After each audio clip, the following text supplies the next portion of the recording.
मित्रांनो, आपण एखाद्या माणसाचे विचार अगदी तिखट व टोकदार असतील व तो माणूस वस्तुतः आतून गोड आणि चांगला असेल तर आपण त्याला म्हणतो हा माणूस आहे ना, हा फणसासारखा आहे ना खरं?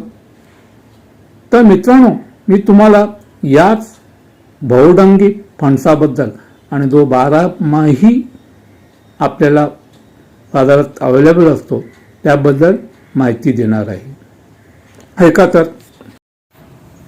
जॅकफ्रूट म्हणजेच फणस हे एक पौष्टिक आणि औषधी गुणधर्माने भरलेले फळ आहे. हे मधुमेहासह अनेक आजारावर बहुडंगी उपयुक्त आहे. फणसामध्ये लो ग्लायसेमिक इंडेक्स असतो, ज्यामुळे रक्तातील साखर हळूहळू वाढते आणि मधुमेह नियंत्रित राहतो. फणसामध्ये मोठ्या प्रमाणात तंतू किंवा फायबर असतात, जे पचन सुधारतात आणि साखर ते नियंत्रित ठेवतात. फणस हा अँटीऑक्सिडंट आणि फ्लेवोनॉइड्स आहे, म्हणजे हे शरीरातील इन्शुलिनची कंट्रोल करते आणि ज्यामुळे रक्तातील साखरेचं प्रमाण नियंत्रित राहते, वाढत नाही. आणि शेवटी फणसाच्या पानाचा काढा देखील मधुमेह रोग्यांसाठी उपयुक्त आहे.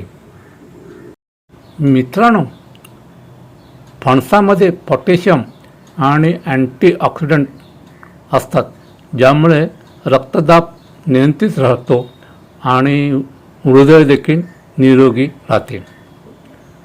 फणसामध्ये फायबर असल्यामुळे म्हणजे तंतू असल्यामुळे बद्धकोष्ठता म्हणजे कफ दूर होते आणि पचन सुधारते.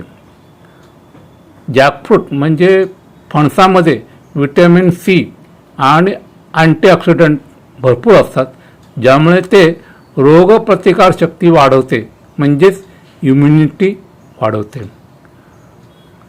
फणसामध्ये कॅल्शियम आणि मॅग्नेशियम असते, ज्यामुळे हाडे बळकट होतात आणि संधिवात देखील कमी होण्यास त्यामुळे मदत होते.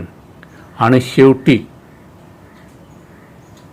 फणस हा कर्करोग विरोधी देखील आहे, म्हणजे असे त्याच्यामध्ये गुणधर्म आहेत. म्हणजे त्याच्यामध्ये फायटोन्यूट्रियन्स आणि अँटीऑक्सिडंट जे असे हे घटक आहेत, जे कर्करोगास देखील प्रतिबंध करू शकतात. आहे ना हा बहुडंगी आणि 12माही बाजारात अवेलेबल असलेला हा फळ, जे जरूर खा. फक्त ज्यांना मधुमेह आहे त्याने तो कमी प्रमाणात खावा.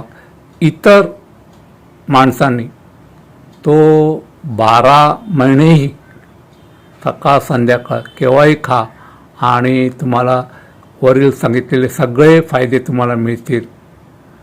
तर असा हा फणस, बहुडंगी फणस, गोड रसाळ, तुम्ही खा, कच्चा खा, पिकलेला खा आणि छान तंदुरुस्त राहा. Cheers up.